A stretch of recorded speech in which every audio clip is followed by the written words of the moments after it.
Welcome everybody to Forgotten Coast Fishing. Here we are in beautiful St. Joe Bay here in the Panhandle of Florida. And we're going to make our way over here to some grass flats and try for some redfish and speckled trout. But on the way out I saw this weed line here, so I'm going to kind of stop and cast to that for a few minutes.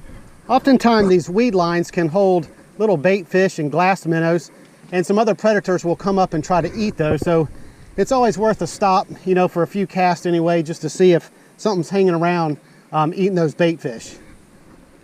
And what I'm going to start out with is this little paddle tail. This is a Salt Strong product. This is a Fred scented paddle tail. So I'm thinking that the fish underneath this grass are probably on the smaller side. So I'm going to, you know, use something to match that bait. Since I'm kind of drifting in line with this grass line, I'm going to try to kind of cast to just to one side of it, to the edge of it, and work it all the way back to me just on the edge of that grass. It's pretty an advantageous drift that I got going on right now. I'm not really using my trolling motor, just letting the wind take me. Nice and quiet through here. All right, there was nothing on this grass line, so let's go ahead and head back to our grass flats. All right, I stopped again on the way to the grass flats. I'm seeing some kind of something going after some bait fish on the surface. I just had a little hit on this gotcha plug. Here we go.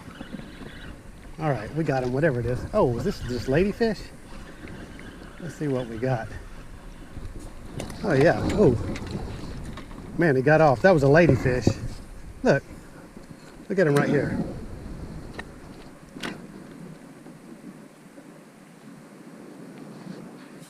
All right, well, now we know what that is. They're mostly used for cut bait for different types of fish. Since we're gonna be targeting redfish, it might be nice to grab one of them for some nice fresh cut bait. Ladyfish will strike most anything flashing through the water. So this gotcha plug, if I can get it close to them, should be effective. Here we go, got him again. All right, let's see if we can keep this one on. It's staying down. Usually ladyfish pop up to the top. Let's see what, oh, we've got a little shark. Just a little baby shark. Foul hooked at that. You can even feel the power in these little shark. All right, just a little baby shark. Check him out. He's as unhappy as a big one. We'll let him go. All right, I'm gonna go ahead and make my way over to the grass again. Try to resist stopping again.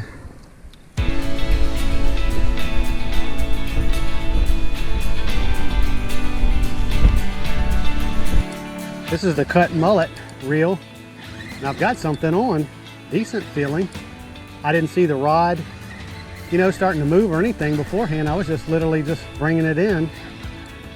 Something going, maybe just a catfish. He's really kind of going into the grass here. He's buried himself in the grass. There he is. Yeah, let's see what we've got here. Yeah, a little catfish. That makes sense, you know, a piece of dead bait on the bottom like this. All right, this is a hardhead catfish. I don't keep them, but I like to use this catfish slinger to get them off. So what I do is I kind of get them right there at the base of the hook as much as I can. Get a good grip on my line, my leader over here, and just sort of flip them off. That way you don't have to touch them, deal with them in any sort of way. This mullet rig was getting stuck in the grass too much, so I put a float on top of it with just about a 5-inch, 6-inch leader, just to hopefully keep it out of the grass and hover maybe above the grass. And then I've switched to this popping cork with a DOA shrimp, and that's been effective out here before. And there again, that'll keep hopefully this shrimp out of the grass too much. And this reel, this is a Okuma Cymar 40, and this is a TFO Professional 7/6 medium rod. All right, y'all, I think we got something here. Let's see what we got. It looks like a little trout. Did a little shake like it was a trout. No, it's a catfish. Catfish love to bury themselves in this grass. make themselves feel a lot bigger. All right, come on, catfish. Yep, kind of expected. We don't have much tide movement right now.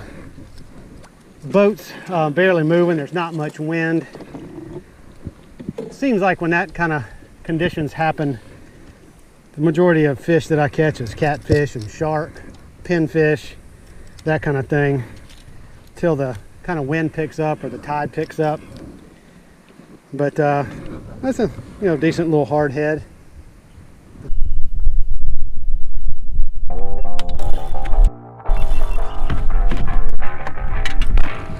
All right, guys, what have we got? Something really wanted to, look at this, y'all.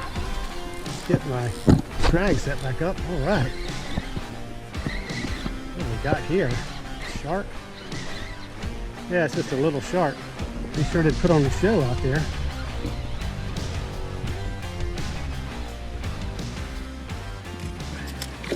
All right, well, good enough. He got off. Well, it broke my line. That's what happened. All right, I was thinking about moving anyway. This is some pretty shallow grass. It's really kind of hard to fish in. Plus the wind is blowing me to the shallows.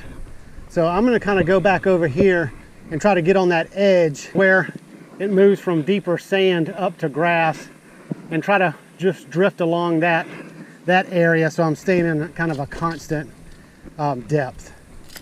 All right, so as you can see, we're coming out of the grass into some sand and then deeper water out there.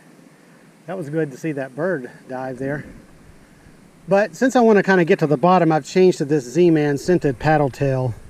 And this is a 1/4 ounce jig head. So that'll kind of get me to the bottom as opposed to just, a foot or two under the surface with that popping cork and DOA shrimp. I think I got something, y'all. Oh, there we go. We got something good, y'all. Feels kind of like a flounder. Let's see. Something decent. Pulling decent. Hopefully it's not another catfish. It's sure is staying down good.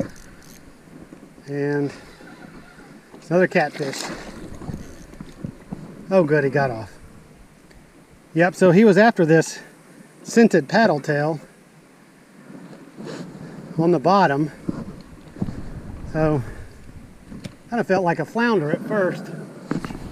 Maybe that's just what I was hoping for instead of a catfish, but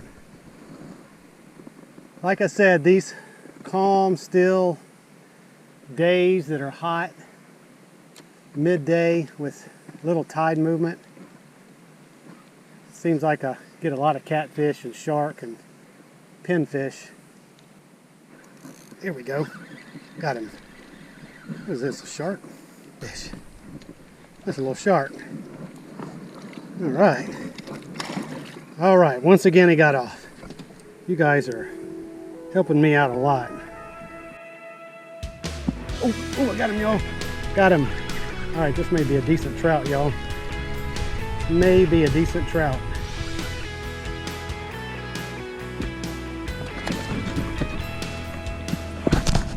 Oh yeah, decent trout. I'm not keeping fish today.